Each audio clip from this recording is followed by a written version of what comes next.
Bermimpilah setinggi langit. Jika engkau jatuh, kau akan jatuh di antara bintang-bintang.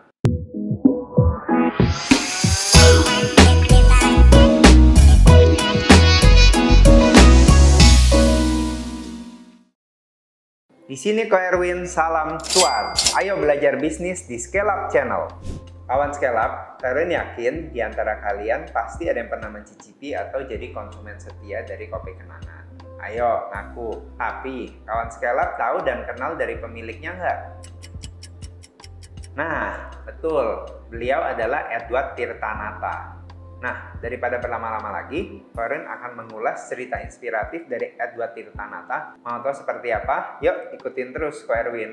Pak Edward lahir di Bandung 34 tahun lalu, tepatnya 13 Desember 1988. Saat SMA, beliau itu paling males-malesan sekolah, nggak belajar, main game terus. Dan kebetulan beliau juga satu SMA dengan keponakannya dari Bapak Gita Wirjawan. Beliau akhirnya melanjutkan kuliah di Northeastern University, Amerika Serikat, jurusan Keuangan dan Akuntansi pada tahun 2010. Nah, uniknya ada satu cerita, yaitu pada perkiraan tahun 2008 sampai 2009, saat kondisi krisis di Amerika Serikat, yaitu subprime mortgage, yang mengakibatkan keluarganya dari Pak Edward mengalami kehilangan investasi atau bangkrut. Sebab orang tuanya bekerja waktu itu di bidang sumber daya alam. Nah, tapi kondisi susah itu justru merupakan titik balik atau turning point dari Pak Edward sendiri. Beliau akhirnya nggak main-main lagi, setiap hari bangun jam 6, pergi ke gym, pergi kuliah, lalu nilai IPK yang dulunya hanya 2, dalam waktu 2 tahun akhirnya lulus dengan magna cum laude. Wow, keren banget. Dan beliau juga capai body goals-nya dengan berat badan turun 15 kg. Karena tentu Pak Edward menjaga pola hidup sehat dengan nge-gym dan menjaga makanan. Lalu hidupnya berubah dan lebih punya motivasi. Nah, tahun 2010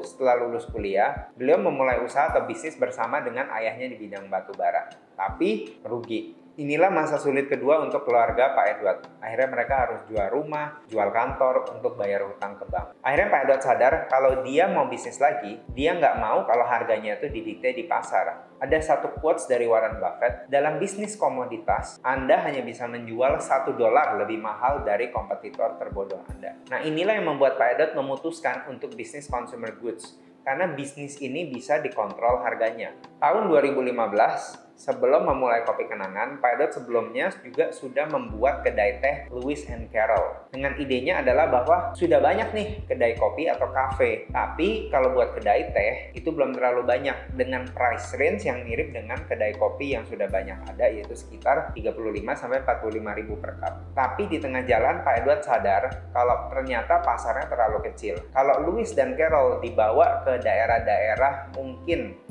kota dengan tier kedua seperti Depok, Bekasi, bisnisnya itu udah nggak jalan. Nah, akhirnya beliau ubah strategi menjadi third home concept seperti Starbucks, tapi ini teh. Lewis dan Carroll masih ada sampai sekarang walaupun nggak seberkembang dengan kopi kenangan. Tapi pada waktu itulah akhirnya Pak Edward memutuskan untuk memulai kopi kenangan dengan konsep yang berbeda, yaitu jual kopi dengan harga yang terjangkau tapi dengan alat-alat yang juga sama premiumnya dengan kopi yang harganya 35 bahkan sampai 60 ribu rupiah itu. Karena beliau melihat banyak sekali potensi market untuk menjual kopi. Kenapa usaha kopi? Nah, ini cerita dari Pak Edward. Dari kecil, Pak Edward selalu punya ambisi untuk jadi nomor 1 dalam bidang apa saja. Karena beliau merasa beliau harus membuat legacy. Dan akhirnya ada opportunity. Nah, beliau sendiri setiap hari minum kopi minimal 3-4 gelas. Dan 1 gelas kopi Americano itu di kedai kopi yang biasa dia minum harganya 40 ribu. Kali 30 hari, beliau berarti menghabiskan 1,2 juta. Dan setiap harinya beliau bisa minum kalau dikali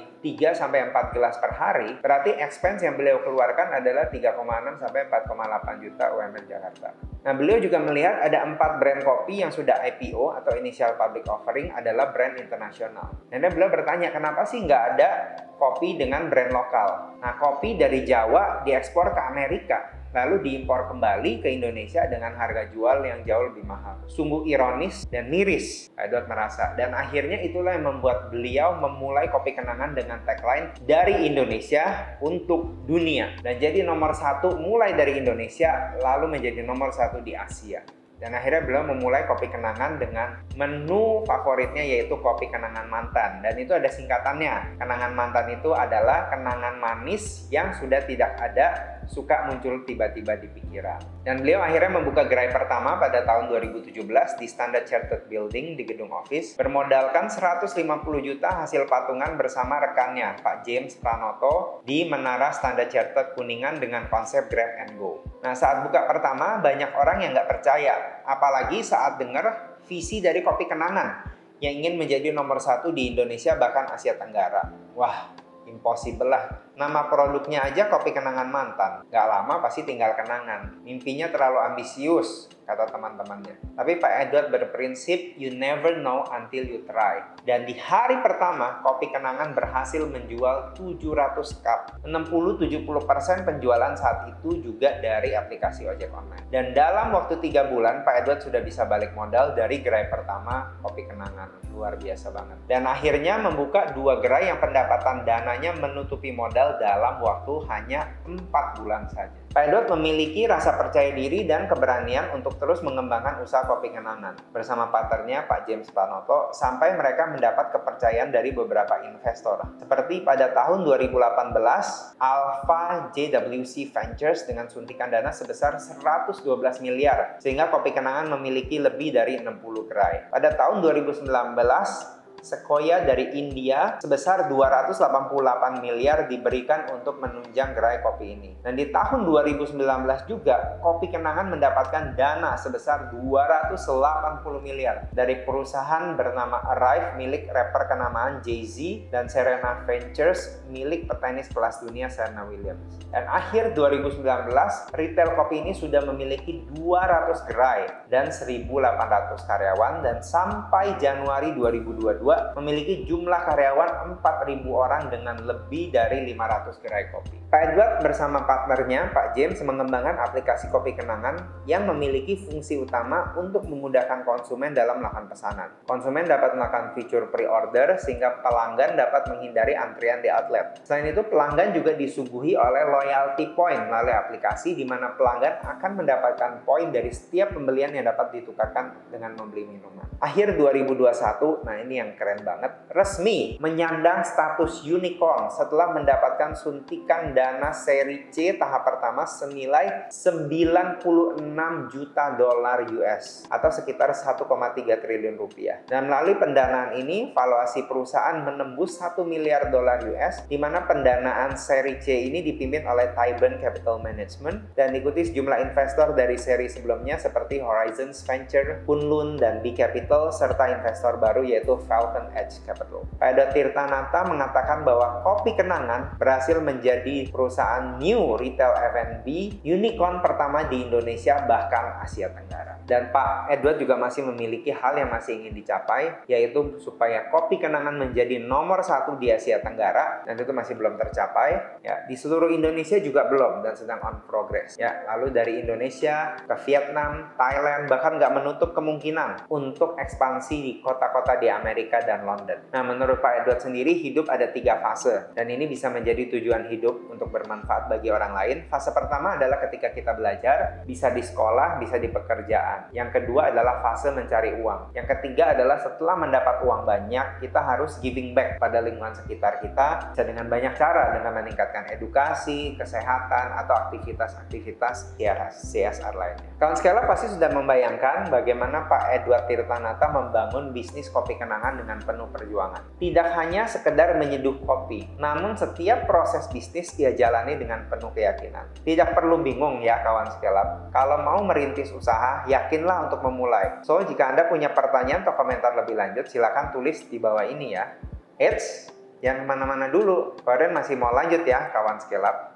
Nah, tapi sama seperti tokoh-tokoh sukses lainnya, Pak Edward Tirtanata juga mengalami banyak tantangan. Yang pertama adalah kegagalan masa lalunya dari orang tuanya, bisnis keluarga, dan itu menjadi pegangan untuk menghadapi tantangan saat beliau berbisnis Kopi Kenangan. Kegagalan terbesar beliau tentu saja waktu itu saat bisnis batu bara tahun 2013 sampai 2014 sampai gulung tikar dan sampai meninggalkan banyak hutang. Nah, ketika menjalani bisnis Kopi Kenangan, beliau juga menghadapi tantangan, yaitu terutama saat pandemi Corona. Waktu dimulai waktu itu saat Desember 2019, baru saja beliau mencatat rekor revenue dengan mendapatkan dana dari investor sebanyak 109 juta US dollar, sekitar 1,5 M. Namun pada April 2020 omsetnya hilang total. Dari total 240 gerai, 157 gerai yang ada di mall-mallnya harus tutup dan omset hilang. Jadi beliau waktu tahun 2017 sampai 2019 kayaknya jalannya bagus banget, kayak smooth banget, tapi di awal tahun 2020 bisnisnya langsung susah banget. Saat menghadapi tantangan itu, Pak Edward selalu kembali ke visi awal, yaitu supaya Kopi Kenangan ingin jadi nomor 1. Kalau kita ingin jadi number 1, pasti ada tantangan. Dan pada masa pandemi ini, organisasi Kopi Kenangan mengalami tantangan terbesar. Nah, apa yang dilakukan oleh Pak Edward? Yang pertama adalah menjaga tim, karena beliau menganggap setiap partner dan karyawan berkontribusi di organisasi. Dan beliau berkomitmen untuk tidak memecat atau memotong gaji karyawan, untuk menjaga job security karyawan. Karena beliau melihat bahwa karyawan bukan sebagai liability, tapi sebagai aset atau kekayaan perusahaan. Secara perusahaan pasti rugi, tapi nggak apa-apa. Dan beliau memutuskan untuk menjadi CEO yang digaji hanya Rp1. Ya, kawan scale up nggak salah dengar, Rp1. Sampai pandemi ini selesai. Pak Edward menerapkan one cup, one customer, Rp1 untuk memastikan Kopi Kenangan tidak melakukan PHK kepada barista dan karyawan tetapnya. Kenapa Pak Edward berani mengambil keputusan radikal seperti itu? Karena di bisnis food service F&B, ujung tombak perusahaan adalah frontliner. Nah, jika mereka merasa tidak aman atau nyaman, mereka pasti tidak akan memberikan servis yang terbaik kepada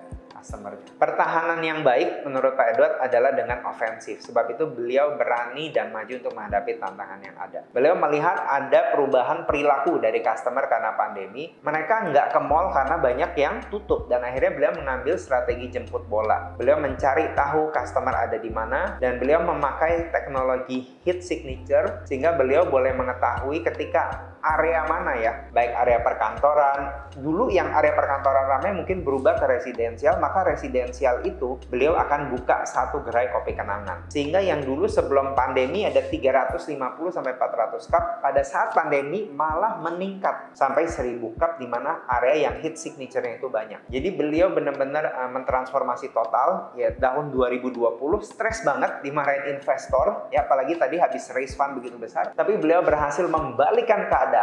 Pada bulan Desember 2020, revenue year on year-nya naik 75-80%. Transaksi digital meningkat 200%. Profitnya memang turun jauh, tapi berhasil melewati satu persatu badai yang dihadapi. Nah, apa sih kiat sukses yang kita bisa ambil dari Pak Edward Tirtanata, selain dari cerita yang sudah kita dengar? Yang pertama adalah ketika kita memulai bisnis, mulai aja dulu, just do it. Orang umumnya banyak berpikir, banyak takut, akhirnya nggak mulai-mulai. Yang penting punya visi ke depan, bukan latar belakang atau masa lalu. Seperti yang dikatakan oleh Masayoshi Son, pengusaha Jepang, yaitu CEO dari SoftBank. Nah, ini juga menurut Pak Edward ya, kuliah S2 itu tidak terlalu penting. Tapi, ada tapinya. Yang pasti minimal S1 dulu. Kenapa? Karena di kuliah kita belajar disiplin, cara berpikir, dan skill lainnya. Nah, menurut Pak Edward, daripada kuliah S2, mending uang kuliah tersebut dipakai buat bisnis. Jika Anda gagal, tapi setidaknya kita udah memulai bisnis dan belajar sesuatu. Buat pemilik bisnis, menurut Pak Edward, perlu belajar bagaimana mekanisme membaca dan menganalisa laporan keuangan seperti cash flow, dan itu bisa lewat kursus-kursus saja, nggak perlu S2. Namun, Pak Edward juga berpesan ya, bahwa jadi pengusaha harus selalu terus belajar, karena investasi terbaik adalah investasi dari leher ke atas. Simak lagi yuk insight dari Ko Erwin tentang mitos usaha di link ini ya. Saat gagal, menurut Pak Edward, dia selalu ingat quote dari Jack Ma. Dalam hidup, kita hanya butuh 1 kali sukses, meskipun kita banyak mengalami kegagalan. Dan dia belajar dari Jack Ma sendiri ya. Pak Jack Ma juga gagal jadi guru les. Waktu itu Pak Jack Ma juga pernah melamar di KFC. Dari 27 orang yang ngelamar, 26 diterima, 1 yang ditolak. Ya Pak Jack Ma. Dan untung beliau ditolak, sehingga akhirnya beliau sukses dengan membuat Alibaba. Nah, Pak Edward juga berpesan untuk fokus dan tetap maju, sampai akhirnya Kopi Kenangan juga bisa nomor 1. Dan Pak Edward juga berprinsip seperti quote dari founding fathers kita, Bapak Insinyur Soekarno, hang your dreams high in the sky, dream as high as the sky, if you fall, you will fall among the stars. Ya, artinya gantungkan cita-citamu setinggi langit, bermimpilah setinggi langit. Jika engkau jatuh, kau akan jatuh di antara bintang-bintang. Kawan scale up, yang namanya ingin merintis usaha harus fokus dan berani dengan apapun yang ingin dilakukan. Karena dengan begitu kawan Scale Up akan tetap maju apapun tuh rintangannya. Tidak hanya sekedar minum kopi kenangan yang nikmat, namun Karen yakin kawan Scale Up juga bisa mengambil banyak kiat sukses dari perjalanan Edward Tirtanata. So, kawan Scale Up, Anda punya pengalaman atau pertanyaan? Boleh banget ya sharing di kolom komentar di bawah ini. Tenang, Karen bakal jawab. Akhir kata, Karen pamit. Terus belajar bisnis, cuan pun ngalir deras. Salam cuan!